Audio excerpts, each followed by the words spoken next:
and Weathers. Another happy day. Just sorting myself out here, just log books. Done my pre-trip, everything's cool. Got a bit of a murky day in front of us today, look at it. I don't know whose freight shaker that is. It's kind of a cool paint job there. Anyway, so I'll just get this admin out of the way and we're on the road. It's going to be a great day. Just love it, eh?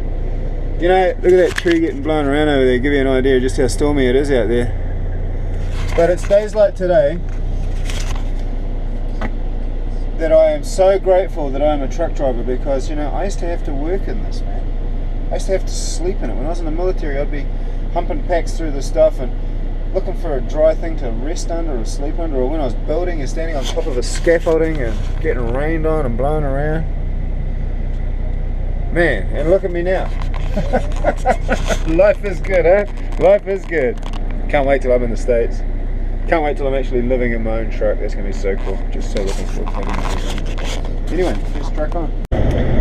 Man, I was watching the vlog, you know, like, you know, you guys know I watched this vlog from this American trucker, and she was saying she's getting a trainee, and although this trainee can drive, need to know how to use those American styles.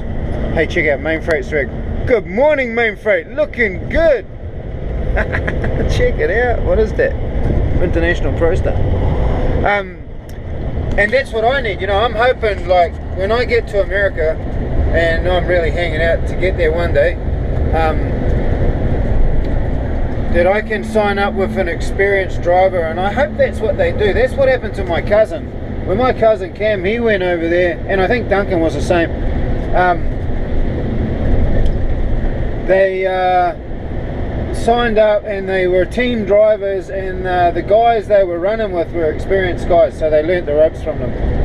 And that's what I'm hoping that's going to happen for me, because, like, I have enough trouble learning stuff without being in another country, without doing everything completely different, even driving on the wrong side of the road. So it's I just hope that when I get my shot that I'm going to have somebody that's going to be able to train me.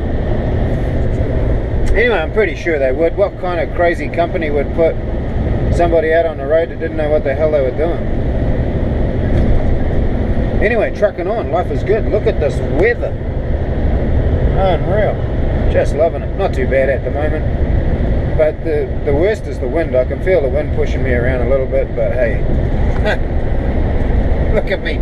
Shorts, t-shirt, heater on. Oh, I'm poor hard done by a truck driver. Life is good. There's a young lad I want to have a shout out to. His name is Joshua. Joshua is 15 years old. He comes from a truck driving family and he wants to drive trucks.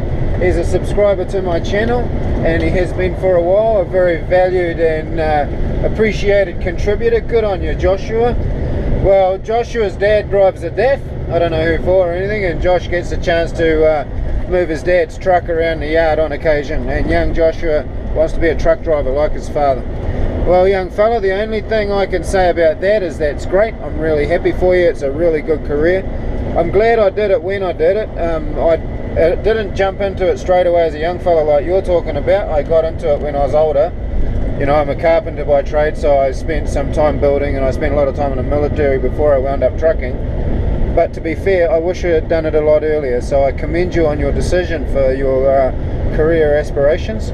The only bits of advice I can give you, young fella, is listen. Whenever the old fellas talk, you shut up and listen and do what they tell you.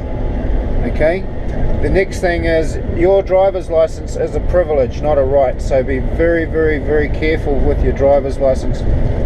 Yeah, I know what it's like to be a young fella. I come from a long history of motorcycling, and I know that sometimes your race face gets the better of you, but you know, you got to try and know when, you know, keep it real.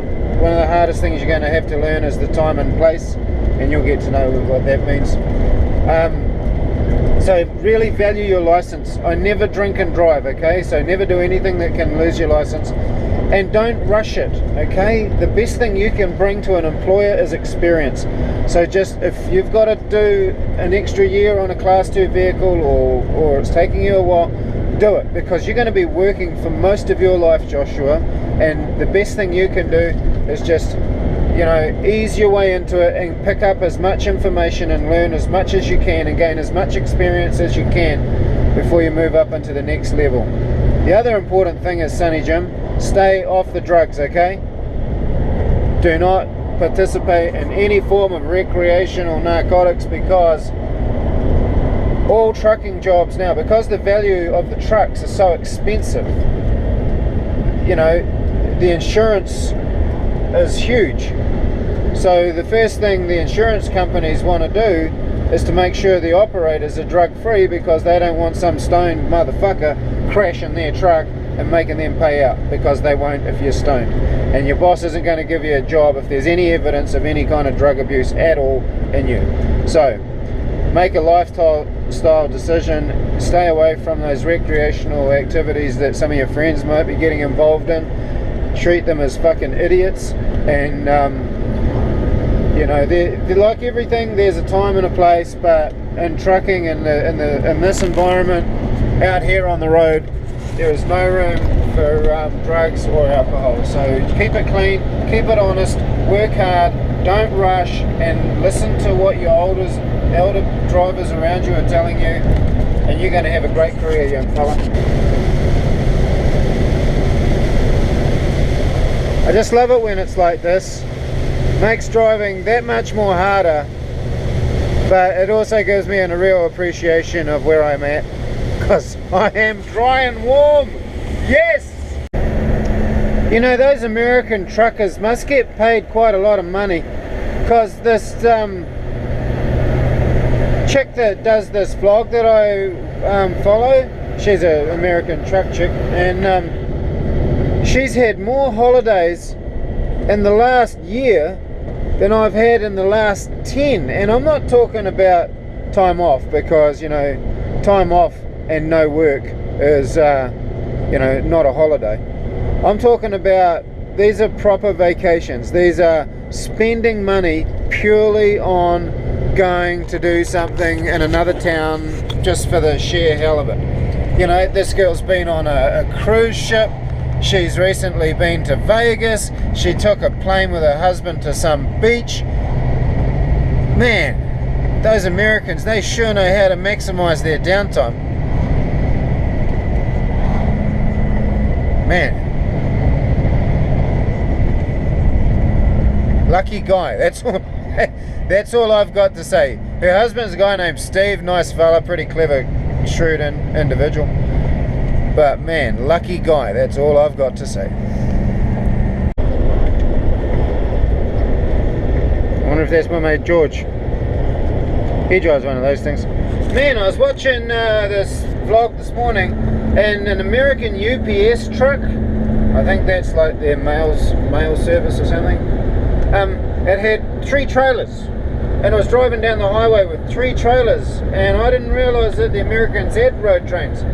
I knew they had like B trains, but I didn't realise they had units with 3 trailers. Look at those cows. Man, some farmer's pride and joy right there.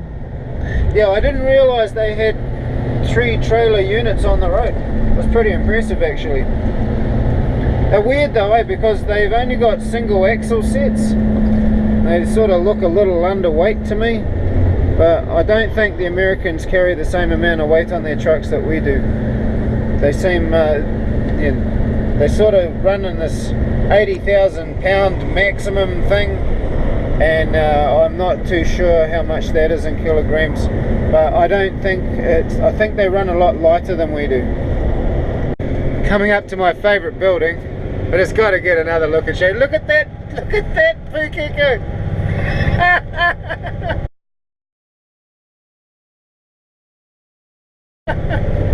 Oh, that is just so classic and so typical. That person nailed it. Whoever did that, who I suspect is the very same person that built this, check it out. Can you see that?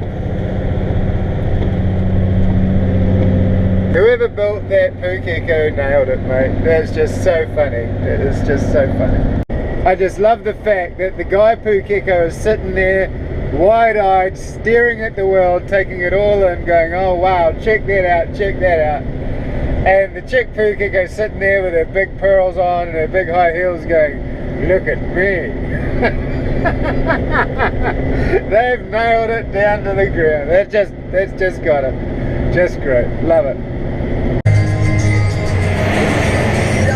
Oh. Wow, this is a freaky place. Look at all that stuff. Recycling. Wow. Wow. What a pit. Anyway, here's what it is. It's better than throwing it away. This is the working face of environmentalism. This is productivity. This is all kinds of good stuff in action right now. All this stuff's going to be reused again. Look at it all. What an amazing, amazing visionary that set this lot up. I'm so proud to be a part of it. This is great. Man, that is like the tightest turning circle in the universe. Unreal. What a freaky place. Wicked. I was just sweeping out my deck of my truck and this was there from the paper recycling place we went to. I'm going to keep that. I love albatrosses. I like the fact they mate for life and I like the fact that they fly forever. Yeah, albatrosses are pretty cool. Jonathan Livingston albatross, said the Pukeko. You know, to Webbers, for many years I've often wondered what it would be like to look through the skylights of a truck, resting on the sleeper and watching the rain run down the windows. Well, I can tell you. Tick that box, baby, because I've done that too. That's what it looks like. It is freakingly awesome. Hey, I got a bottle of Red Bull and a coffee and a chicken sandwich to go. Oh, that's alright. You're getting some good stuff, even though it's revolting. It's probably older from 2 days ago. Yeah, no, that's right. You got to eat, mate. Man, these conditions are bad. That's why I couldn't check you up some countdown. There you go. Bing, bing, bing, bing. Well, here we are in the middle of the night again, but this time I've tagged along behind these fellas and I'm just sharing this rainstorm with all these trucks out in front of us. This weather's sort of clagged us in a bit and slowed everybody down, and there's just a big long line of trucks heading out into the horizon and it's really cool. I'm really enjoying running with these guys. I love being in a convoy. It's just awesome. Anyway, so I'm just going to find my place and just keep a good 100 meters between me and the next guy and just sit back and cruise all the way home. Life is good. I'll see you on the next one, peeps.